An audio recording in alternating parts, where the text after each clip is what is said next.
When I was a Marxist, I did not hold my opinions as a matter of faith, but I did have the conviction that a sort of unified field theory might have been discovered.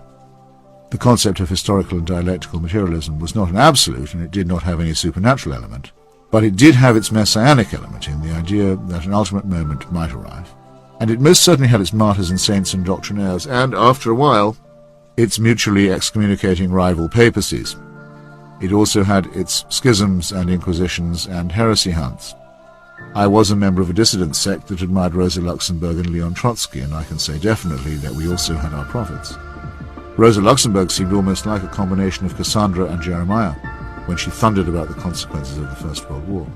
And the great 3-volume biography of Leon Trotsky by Isaac Deutsche was actually entitled The Prophet, in his 3 stages of being armed, unarmed, and outcast. As a young man, Deutsche had been trained for the rabbinate and would have made a brilliant Talmudist, as would Trotsky. Trotsky had a sound materialist critique that enabled him to be prescient, not all of the time by any means, but impressively so on some occasions, and he certainly had a sense, expressed in his emotional essay Literature and Revolution, of the unquenchable yearning of the poor and oppressed to rise above the strictly material world and to achieve something transcendent. For a good part of my life I had a share in this idea that I have not yet quite abandoned.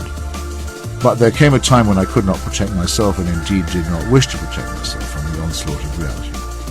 Marxism, I conceded, had its intellectual and philosophical and ethical glories, but they were in the past. Something of the heroic period might perhaps be retained, but the fact had to be faced: there was no longer any guide to the future.